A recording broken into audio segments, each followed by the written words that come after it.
शौचालय तो बना दिए, लेकिन शौचालयों के साथ साथ खाने को भी दिए। जब पेट में कुछ नहीं होगा तो शौचालय में जाएगा कौन, ये बताइए। आज जनता भूखी मर रही है, त्राही त्राही हो रहे हैं, विकास नहीं है, कहीं भी कारोबार नहीं है, फैसिलिटी नहीं है, पुलिस उल्टे डंडे मार रही है, उनको ना ट्रीटमेंट हो पा रहा है, ना अस्पताल वाले सुन रहे हैं, तो वो शौचालय करेंगे क्या।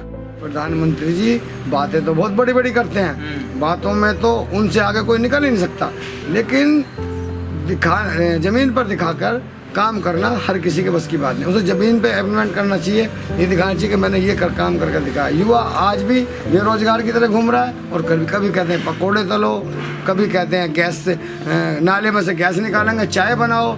क्या ये बातें तो अपने आप भी युवा कर सकता है। जब उसके पेट में भूख लगेगी तो वो खुद अपना इंतजाम कर लेगा। ये जो आप प्रधानमंत्री के पद पर बैठकर, संवैधानिक पद पर बैठकर देश के आप माननीय प्रधानमंत्री जी हैं, और आप युवाओं से पकोड़े तलवाते हैं, गैस से चाय बनवाते हैं नाले की गैस से, तो ये कोई अच्छी बात थोड़ी है। ये युवाओं को चुभता है। आप फैक्ट्रियाँ लगाएं, रोजगार लाएं, काम दे सबको, अच्छा लगेगा, देश आगे बढ़ेगा।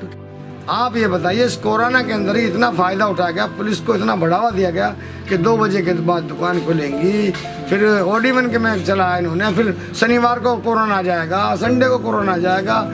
पटरी वाले परेशान, जिनके घर में चूल्हे नहीं जल पा रहे। 106 सुसाइड तो नोएडा के अंदर हुए हैं, बताइए। आज देश का युवा पढ़ाई लिखाई करके भी दर की ठोकरें खा रहा, भटक रहा है, उसको ना नौकरियां मिल पा रही है, ना रोजगार मिल पा रहा है। तो जीडीपी, कारखाने, कोई फैक्ट्रियां सारी बंद हैं। कोरोना का इस टाइम माहौल बना हुआ है।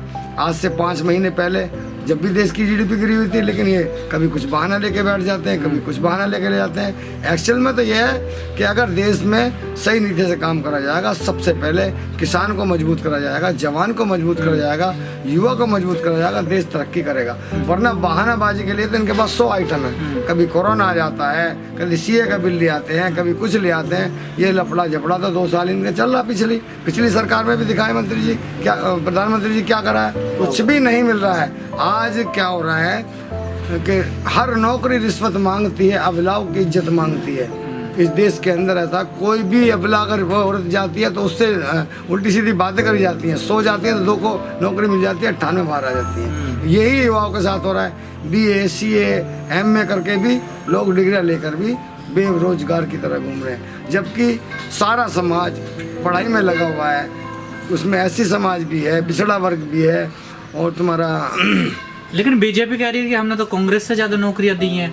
यूपी में योगी जी कह रहे हैं कि अखिलेश से ज्यादा हमने नौकरियां दी हैं। देखिए, ऑन रिकॉर्ड कुछ भी नहीं दिखाई देता। जितने भी डाटा हैं, जिन कंपनी की जितनी एजेंसियां लगी हुई हैं डाटा निकालने में, हर चीज़ की रिपोर्ट देती है, वो सारी तो इन्होंने फिलअप कर दी।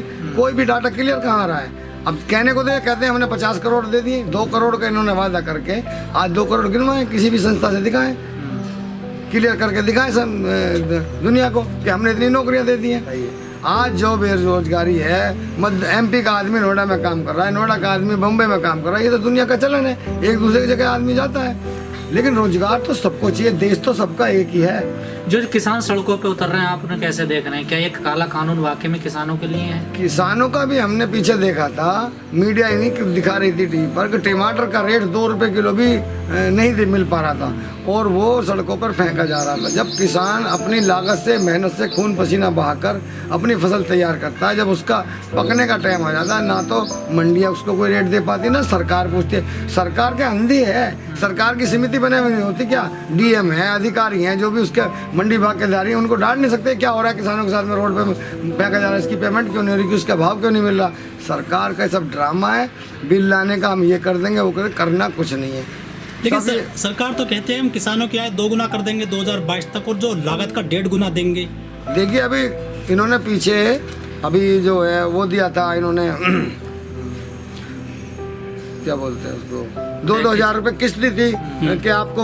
आप बताइए, साल में 2 हज़ार रुपये देने से कौन सा किसान का काम चल जाएगा? 6 बीघे का उसका खेत है, उसका तो पानी का भी हिसाब नहीं हो सकता, बिजली का बिल भी नहीं भर सकता। ये लुभावने वादे इन्होंने जनता के साथ बहुत करे हैं। कभी हम फ्लैट देंगे, कभी हम अनाज देंगे, राशन फ्री देंगे, ये देंगे, वो देंगे, किस्त दे रहे हैं किसानों को, उससे कोई फायदा नहीं। मोदी जी ने जगह जगह शौचालय लगवाए हैं, गंदगी को हटाया, सफाई अभियान चलाया, लेकिन सबसे पहले पेट होता है जिसके लिए मजदूर, किसान, यो रोजगार, हर आदमी को रोटी चाहिए 2 वक्त की चैन से। नहीं, सरकार तो दे तो रही है, 5 किलो अनाज देती है, 1 किलो चने देती है। अब ये तो कोई बड़ी बात नहीं। आज की जो जमाना, आज का जो रेट है, आज मार्केट में देखो कितनी महंगाई है। वो 500 रुपये तो एक दिन के भी पूर्ति नहीं डाल सकते।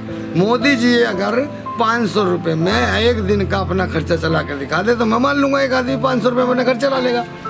अच्छा, ये लॉकडाउन चला था, पूरी दुनिया में महामारी फैली कोरोना की, इसमें जो हमारे देश के जो चैनल हैं, जो मीडिया चैनल हैं, जो अखबार वाले हैं, उन जो मुस्लिमों को टारगेट बनाया था, दिल्ली के जो मरकज़ निज़ामुद्दीन में, उसको लेकर क्या कहना है आपका? ये तो इन्होंने एक गलत भावना के साथ में हिंदू मुस्लिम में फैलाने के लिए करा था, क्योंकि मौलाना साहब दिल्ली के अंदर ही बैठे हुए थे और जो हमारे हिंदुस्तान के चीफ हैं अजीत डोभाल, जो सेना देखते हैं, सारी पुलिस उनके अंडर आती है, उन्होंने खुद जा कर के रात को 2:30 बजे उनसे कहा कि मौलाना साहब आप निकल जाइए वरना तो बहुत बड़ा नुकसान हो सकता है, क्योंकि इन्होंने कोई फिल्म तैयार करनी थी। आप बताइए, पूरी मीडिया ने 3 महीने तक दिखाया जमात ने ये कर दिया, वो कर दिया। मौलाना साहब जी क्यों नहीं आता है? क्या हिंदुस्तान से बाहर चले गए? सारे आपने ब्लॉक कर दिए, सारे एयरपोर्ट ब्लॉक कर दिए, सारी चीज़ एजेंसियाँ लगा दी। फिर मौलाना साहब को क्यों नहीं पकड़ा गया?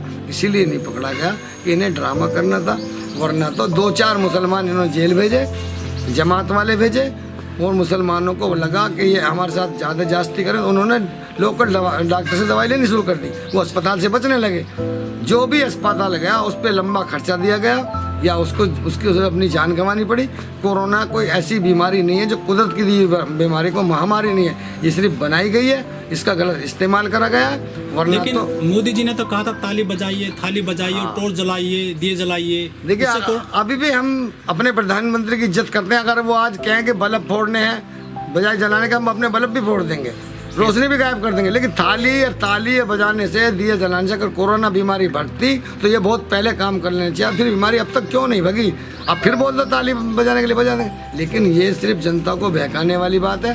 बीमारी तो दवा से ही भगेगी, अपने मैनेजमेंट से भगेगी, अपने करने से भगेगी, मेहनत करने से पड़ेगी, उसको जो है मेडिसिन लेनी पड़ेगी इसकी, ठीक है।